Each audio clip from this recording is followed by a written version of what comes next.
All right.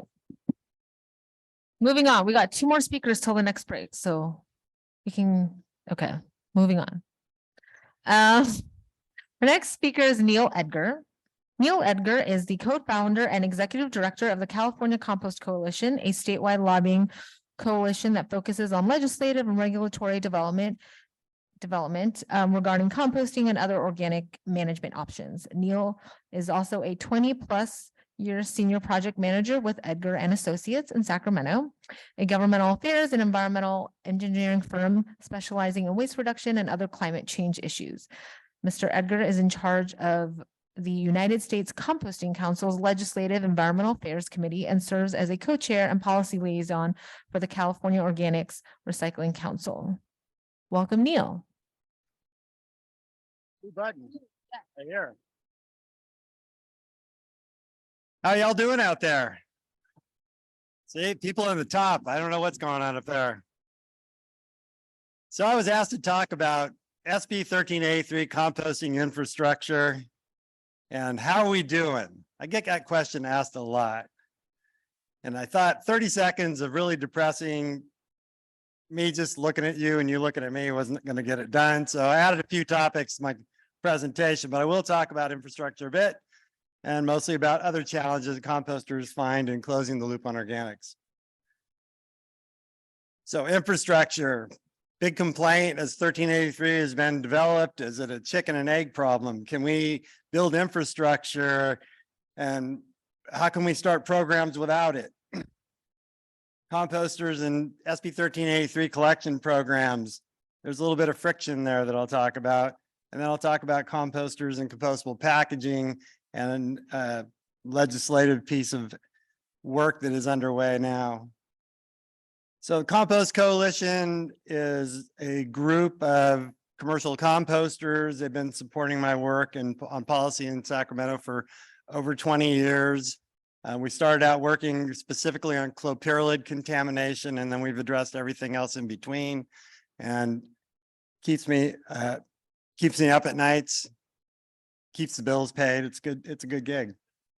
Something I love to do. Turns out you can't build infrastructure without contracts. Can't take that to the bank. So while everybody was worried about will infrastructure, where can we build it? What kind of programs are we going to have? It takes time and money, but mostly you have to have contracts in place to develop those facilities. None of the new facilities that we're developing are designed to have impacts on communities near where they're developed. We need to be very careful about air and water quality impacts, other impacts on the community. Those facilities cost a lot of money. But if you don't have a contract, you're not an operator is not going to take the risk to try to go out and spend that. Some people, I will say, Energia has kind of thrown a wrench into that statement in that they invested $80 million in a new digester down in Southern California, but they don't have the feedstock. And if you're Andrew Benedek and you're a billionaire, I guess you can take that risk. But for the rest of us in here, any billionaires? Anybody? We're probably not going to be able to do that. So we have new programs underway. We have franchise agreements being revised in almost all of the 482 jurisdictions across California. Infrastructure is coming, but it's not going to happen overnight. Can't snap your fingers and start these programs up. For those of you who've been around a little while, how's SB 1383, AB 939 infrastructure going?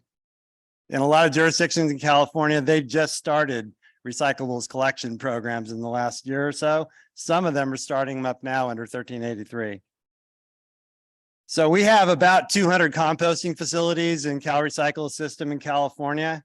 160 plus of those are green material composting operations, 35 of them, and that number's incorrect. So since the beginning of SB 1383, we've opened 2 new facilities. We have now 37 mixed materials composting facilities, but all those jurisdictions changing programs, the vast majority are going, some of them are starting to collect green waste for the first time, but if they've been collecting green waste for many years, and a lot of the programs in this room represent that, they're starting to put food scraps into those residential green cans. Well, out of the 200 facilities, you can see the proportion there. We're weighted towards green material composting operations that aren't permitted to take any amount of food scraps. So if you're knowingly putting food scraps into your green bin and you've been sending your materials for even decades to a green material composting operation, they're probably taking that material outside of compliance now. And if you're trying to find capacity at some of the new now 37 facilities, good luck, because one of the 2 new facilities that opened in Yolo County opened last June. I spent 10 years working on developing the permitting process to get that facility up and open. That facility cost $37 million. So they weren't going to be able to build it without contracts, without a bank loan. And that facility was full within about 6 weeks. And we're already working on an expansion to that facility. That's kind of the direction that this facility development is going now. There are other digester projects. A lot of composting operations are being developed and they'll open slowly over time, but it's going to take a bit. So the permitting headache that this portends is something I've been talking to Cal Recycle about for over 2 years. They have no solutions. They used to say their interpretation of the rules were if you intentionally put food material into a green bin, it's now mixed materials and it can't go to a green material composting operation. They actually enforced upon a couple of operators, a number of operators. Some of them got permits to become fully permitted mixed material composting operations. Others ceased and desist taking that material. So green material, chipping and grinding operations are the same thing. They're not allowed to take any food material in that mix. So composters and compostable packagings. I think this last year, 2022, about $1.3 billion worth of compostable packaging were sold across the country. I've read projections recently that say by 2027, we'll have about $2.7 billion worth of compostable packaging in the market. And that would be what was classified by a previous speaker as an ecosystem. So compostable packaging manufacturers have long stated that, I'm making a green product. And the problem is that you composters are not really handling that material. You're not taking it, you're not managing it. Composters have 3 basic problems, and these are the same problems that I started working on 20 years ago and telling compost packaging manufacturers we need to solve. Number 1, identification. If a consumer cannot immediately tell what bin it goes in, and I mean 1 second, it's almost worthless because it's going to lead to contamination at the composting operation. So consumers, it's helpful if the processors know what it is, but it's really about consumer recognition about whether it's going in the green, blue, or black bin immediately. Performance, a lot of products that were initially put out in the market did not compost well. A lot of those have disappeared from the market, but there are still problems with thicker gauge compostable plastics and other types of products that are composite or they're processed in a way that takes the materials and has them, wants that product that they're producing to meet certain performance characteristics for the brand owner that is buying it, but it might not necessarily be a compostable product that'll work for backyard composting, might not work for windrow composting as well, or aerated static pile composting, which is going to be the new paradigm.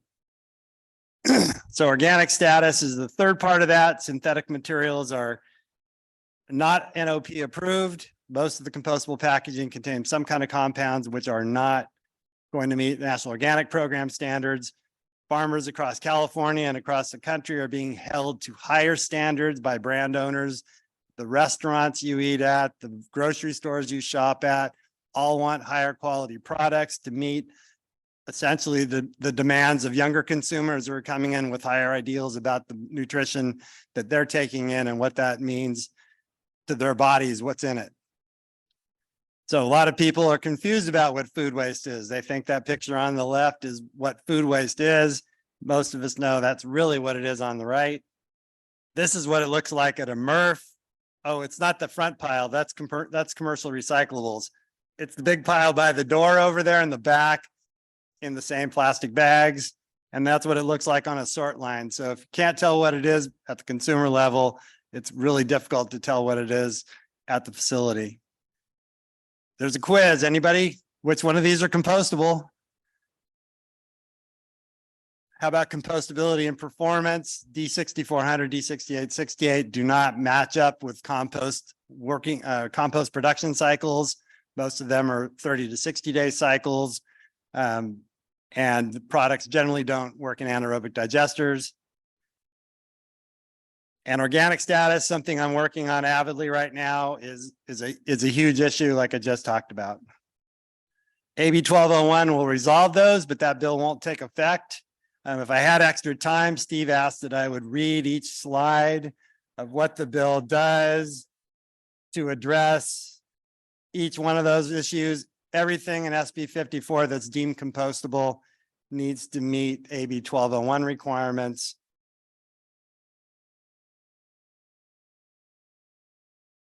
Not my dog. I was just gonna ask. Thank you, Neil. Who does own composting? All right, we have time for like 3 questions. Any questions online? Okay, any questions in the room? I see one way over there. Cincy on your right.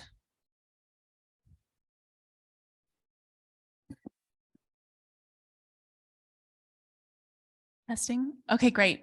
Hi, Lizzie Carrad, City of Albany. The number one question I get about compostable plastics going into our waste stream in Albany is it better to put the BPI certified bag into the compost if it means it'll get someone to compost, or should someone not put organic materials into the compost stream if they're going to bag it? Does that make sense? Those bags that everyone uses, that it's kind of questionable what happens. Really good question for your composter, but generally those materials are being screened out.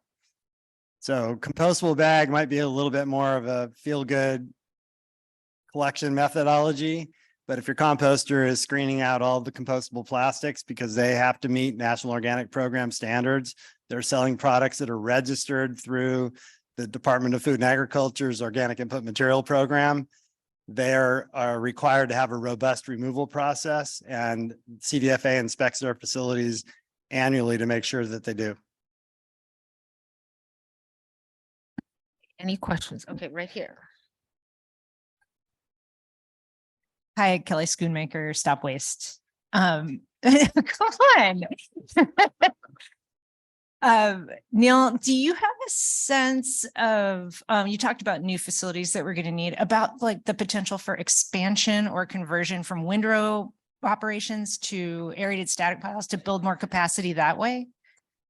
That helps preserve the footprint of the facilities. It's a much more space efficient type of approach, and it's pretty much going to be required in a lot of the air districts for new facilities and expanded facilities where they have to change their permit.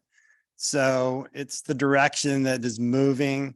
The operations that we've been working on permitting show remarkable improvements in air quality. So it's helpful in getting those air permits adjusted. It's also a better way to help control water quality impacts. Just to clarify, is on. Okay. So do you have a sense of like how much that kind of expansion is going to contribute to the need we have for infrastructure? How much of it can be met through expansion of existing facilities? Sorry, I didn't really ask that question well before. Apologies. Yeah, I think it's a part of the solution, Kelly. I don't know that it's going to be maybe 50% of the solution. It's a more immediate solution because a lot of some facilities have space and it's easier to expand on an existing site, especially if they're co-located at landfills or other operations that have had CEQA analysis. There's not going to be more traffic. There's not going to be more impacts. You're actually reducing impacts by adding to it, but it's still it's a space issue, and it's a case-by-case basis on whether they have the ability to expand given the location, neighbors, et cetera. Okay, I think we're good. All right. Thank you, Neil. And if you've never been to Edgar and Associates office, it's really cool.